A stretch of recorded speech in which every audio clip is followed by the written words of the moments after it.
Eles foram o primeiro império genuinamente global e a primeira nação a atingir a quarta singularidade tecnológica,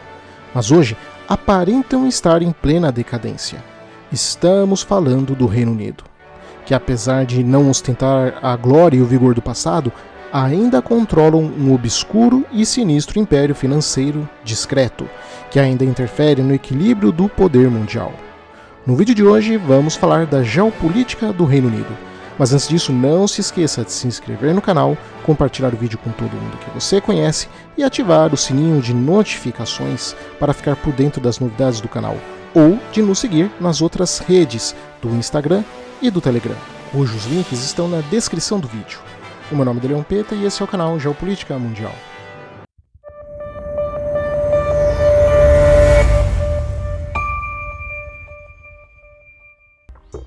O Reino Unido está localizado no oeste da Europa. Ele inclui a Ilha da Grã-Bretanha, as ilhas ao redor e uma parte da Irlanda. O país está cercado pelo Oceano Atlântico, Mar do Norte, Mar da Irlanda e pelo Canal da Mancha. O seu núcleo geopolítico está consolidado nas planícies do núcleo inglês, que pega a parte da Inglaterra que fica entre Londres ao sul, Birmingham ao oeste, Leeds ao norte e Cambridge a leste. A sua costa de 12.500 km tem servido historicamente como uma defesa formidável que dificultou todas as tentativas de agressores vindos da Europa continental, se não bloqueando por completo, pelo menos dificultando ao máximo a ocupação de forças estrangeiras, sendo raras as exceções que tiveram sucesso. Assim, no território inglês, as lideranças inglesas puderam se concentrar na consolidação do seu Estado Nacional, sem grandes interferências externas. Porém, a sua antiga história e sua geografia montanhosa favoreceu ao surgimento de identidades regionais extremamente fortes, o que gerou uma estrutura de poder muito dividida para uma região de tamanho médio. Isso fez com que a Ilha da Grã-Bretanha ficasse dividida em nações independentes, como Inglaterra, onde está mais de 80% da população, Escócia e País de Gales, e ainda administram fora da ilha a área da Irlanda do Norte, de onde fazem fronteira com a Irlanda.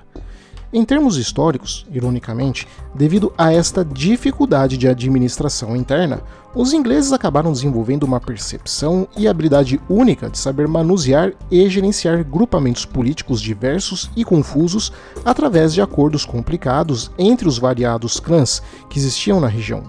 o que seria extremamente útil para eles no futuro, uma vez que, finalmente, quando consolidaram a sua estrutura de poder interno, os ingleses puderam então focar os seus esforços na construção de uma poderosa marinha que serviria para, ao mesmo tempo, proteger as ilhas britânicas, enquanto daria um ágil acesso móvel para poder levar os confrontos para dentro da Europa,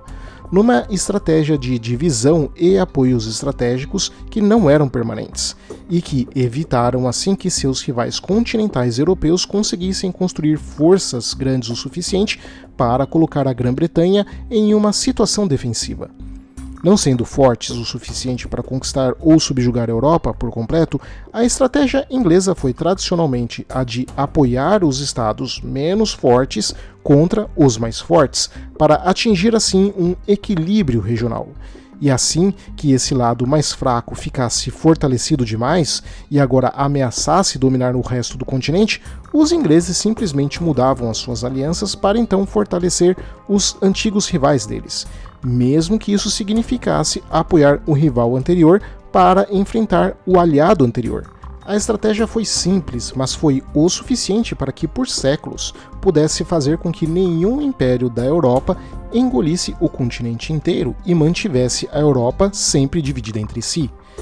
Essa habilidade adquirida e desenvolvida ao longo de vários séculos na gestão da diversidade e das rivalidades foi apenas ampliada para um nível maior conforme eles foram construindo um império de escala global,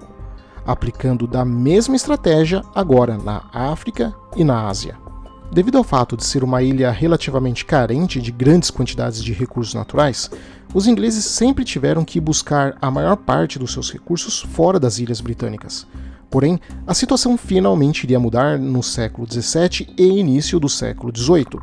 quando, para a sorte deles, uma série de fatores externos e internos iriam fluir numa mesma direção favorável. Pois, dado o fato de possuir poucos recursos internos e não possuir grandes colônias até então, nas Américas, África ou Ásia, que fornecessem grande quantidade de minérios nobres, diferentes dos poderosos já estabelecidos impérios português e espanhol, os ingleses tiveram que desenvolver uma civilização que não poderia ser apenas extrativista, tendo então que desenvolver uma poderosa indústria que gerasse riqueza para competir com os rivais europeus. E, na metade do século XVIII, seria o berço do surgimento da quarta singularidade tecnológica, a Revolução Industrial. E justamente para sua sorte, o núcleo inglês estava justamente em cima de algumas das maiores reservas de carvão e ferro da Europa, que são vitais para a indústria da época, que ainda por cima eram interligados por rios navegáveis entre si. Essa cultura industrial /comerciante, somada com essa nova tecnologia e coincidência geográfica, iria fazer, de fato, o maior império territorial da história, o Império Britânico, que se tornou a maior força militar da Europa e a maior potência tecnológica e industrial do mundo na época.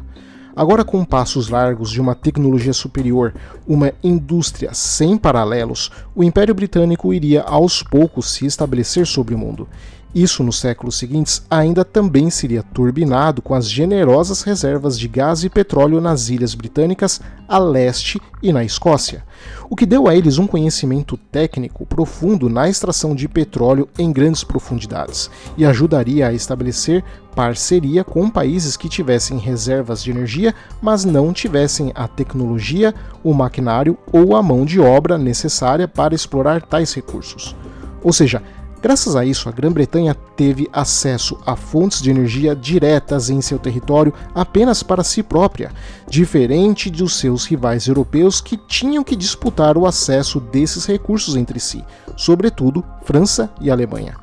Assim, se por um lado, no intervalo de 800 anos, entre o ano 1000 a 1800, o Reino da Inglaterra esteve em um patamar de equilíbrio com outros impérios e reinos europeus, em um cenário na qual nunca nenhum país europeu conseguiria superar demais os outros, a partir do final do século XVIII e finalmente no século XIX, a situação iria mudar drasticamente. Primeiramente, com os atos de união de 1707, quando são unificados os reinos da Inglaterra e da Escócia em um Estado único, e posteriormente o da União de 1800, que funde o Reino da Irlanda ao Reino da Grã-Bretanha. Mas além desses aspectos tecnológicos, industriais e geopolíticos que foram fundamentais para a Inglaterra, falta ainda o motor do epicentro de sua geopolítica, que iria realmente transformar a Inglaterra nessa primeira potência global. E esse motor foi a conquista do continente sub-indiano. Desde a queda do Napoleão no início do século XIX, o Império Britânico iria disputar com o Império Russo a influência global, e para isso a conquista da Eurásia era vital. Enquanto Moscou pressionaria para o sul e leste a partir do centro da massa eurasiana, Londres escolheu uma solução de contenção a partir do mar, usando países hostis aos russos para fazer o seu trabalho, como o Império Turco-Otomano, a partir do Oriente Médio Ocidental, o Império Persa, a partir do sul, e o Império Japonês no extremo leste. Enquanto que eles diretamente iriam focar esforços a partir do subcontinente indiano e China em direção ao norte. E essa estratégia foi bem sucedida.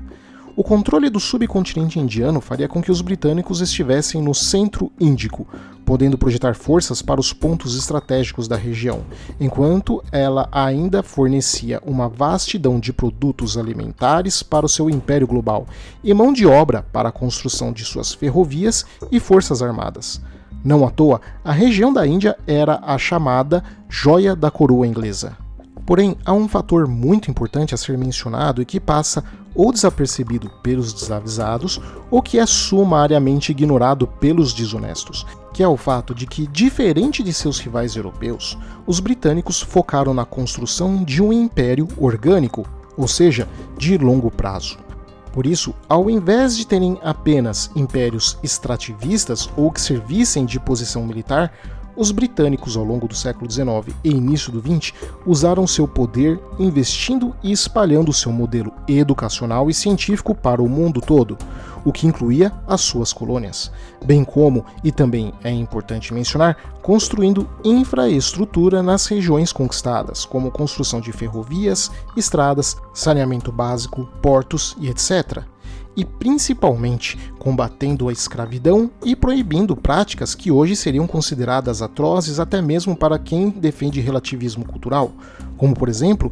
proibindo a obrigatoriedade de algumas culturas indianas de queimar vivas as viúvas após a morte de seus maridos. Por isso, mesmo que os ingleses tenham cometido muitos erros, sendo que alguns causariam desastres humanitários históricos, como a Grande Fome na Índia de 1943 ou a explosão de consumo de drogas na China após a Guerra do Ópio, no geral, a contribuição do Império Britânico foi notória para o progresso da humanidade.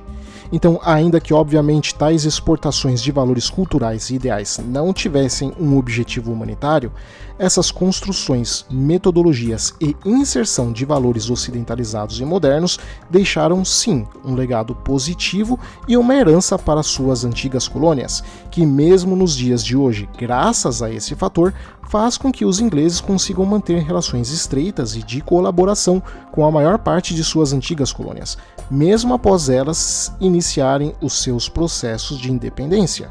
Processos esses de independência que começariam a se espalhar, não por coincidência, justamente após a independência indiana, ou seja, justamente após a perda de sua joia da coroa. Isso ficaria notoriamente claro em 1956, quando França e Inglaterra, em parceria com Israel, iriam intervir de forma fracassada e desastrosa no Estreito de Suez, após o presidente egípcio Nasser ter nacionalizado o canal. A ameaça de guerra por parte da União Soviética e o não apoio americano fez com que Londres logo percebesse que não eram mais a potência de antes e que agora não poderiam fazer nada para impedir a independência de suas antigas colônias, estimuladas pelo novo cenário geopolítico global que agora era controlado pelos titãs geopolíticos de Estados Unidos e União Soviética. E aqui, de novo, os ingleses se diferenciaram de outros europeus, porque diferente deles, como franceses, belgas ou mesmo portugueses, os ingleses não resistiram a essa descolonização tanto. Pelo contrário, cederam ela, na maior parte dos casos, até de bom grado, em troca da manutenção de suas redes comerciais com os novos independentes países e com empréstimos volumosos de dinheiro para as elites que governariam a esses novos países. Então, enquanto os demais europeus, por teimosia, passariam as próximas décadas em guerras agonizantes e intermináveis com suas colônias, os ingleses silenciosamente costuraram o início de um império financeiro muito mais discreto, obscuro e hiper eficiente. E tão importante quanto isso foi o fato dos ingleses manterem o domínio sobre 14 territórios além-mar, 12 dos quais são pequenas, mas estratégicas ilhas no Oceano Atlântico, Caribe, Mediterrâneo, Oceano Índico e Oceano Pacífico. A manutenção do controle sobre esses territórios faz com que, mesmo hoje com todas as dificuldades, a capacidade aeronaval britânica possa ainda influenciar alguns dos principais pontos críticos da geopolítica no mundo, como Estreitos de Gibraltar e Suez no Mediterrâneo, dando projeção sobre assuntos europeus ao sul e ao norte da África, Caribe, dando projeção sobre o norte da América do Sul e conexão Oceano Atlântico e Canal do Panamá, que acessa o Oceano Pacífico, onde está o outro ponto estratégico britânico, um corredor de ilhas ao longo do Atlântico Sul, influenciando a costa ocidental da América do Sul e costa oriental da África como se fosse uma espécie de coluna ou corredor, ou seja, projetando capacidade sobre a alternativa ao Canal de Suez e Canal do Panamá em caso de conflito, que eu acabei de mencionar, e Centro Índico, onde observa de perto os importantes Estreito de Malaca, Sunda, Hormuz, Bab el-Mandeb e Canal de Moçambique. Portanto, para ter influência no comércio marítimo global, os ingleses não precisariam mais de uma frota naval extensa e uma fileira enorme de soldados, Bastaria manter o controle dessas áreas, porque quem poderia fazer o trabalho pesado para a Inglaterra seria o seu filho rebelde, os Estados Unidos.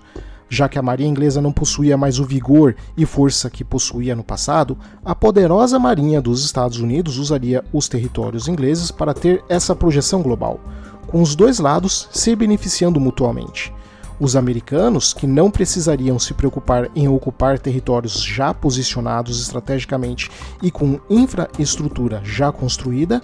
e ingleses, que teriam a maior potência militar do mundo defendendo os seus interesses também, sem que eles precisassem arcar com os riscos de exposição. E mais beneficiados ainda por trás dessa transição estava a nobreza britânica ligada com bancos internacionais, que ainda transformariam essas 14 possessões em paraísos fiscais. A partir daí, Londres exerceria o seu soft power com empréstimos a nações que precisassem, ou mais importante ainda, a líderes políticos ou pessoas influentes em países estratégicos. Essa medida fez com que os ingleses pudessem manter ligações com suas ex-colônias através de suas lideranças, que não só garantia a manutenção das relações comerciais, mas mais importante, mantém os ingleses como atores influentes dentro dos governos de países em desenvolvimento ou subdesenvolvidos e mantém Londres como um ator dinâmico e influente na geopolítica. Logo, mesmo a partir da segunda metade do século XX, com o Reino Unido tendo que resistir a ser engolido pela cada vez mais pesada gravidade da Europa, que aumentaria ainda mais após a unificação da Alemanha e com a consolidação da União Europeia no final do século, os britânicos conseguem a proeza de se manter, mesmo em decadência, como atores autônomos, fortalecendo principalmente atores políticos de países da Comunidade das Nações que ainda estão estrategicamente posicionados ao redor do mundo para tentar conter eventuais atores que eles considerem hostis, em especial Irã, China e Rússia.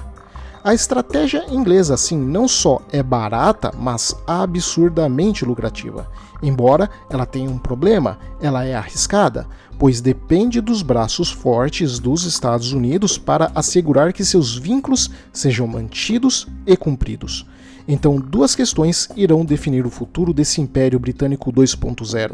O primeiro é até quando os interesses de Washington e Londres estarão alinhados. E o segundo é quanto da Inglaterra irá sobreviver e como ela ficará conforme imigrantes hostis ao povo e cultura inglesa vão aumentando substancialmente a sua presença no país. Obrigado a todos, espero que vocês tenham gostado. Não se esqueçam de compartilhar o vídeo com todo mundo que vocês conhecem para ajudar o canal a continuar crescendo. E também considere a hipótese de virar membro do canal. Não só você vai ter acesso antecipado aos vídeos e acesso ao conteúdo exclusivo de membros, como por exemplo os podcasts e vídeos de cursos que estou dando, como também acesso ao grupo exclusivo de membros no Telegram. E isso vai ajudar muito o canal a continuar existindo. Abraços e até o próximo vídeo.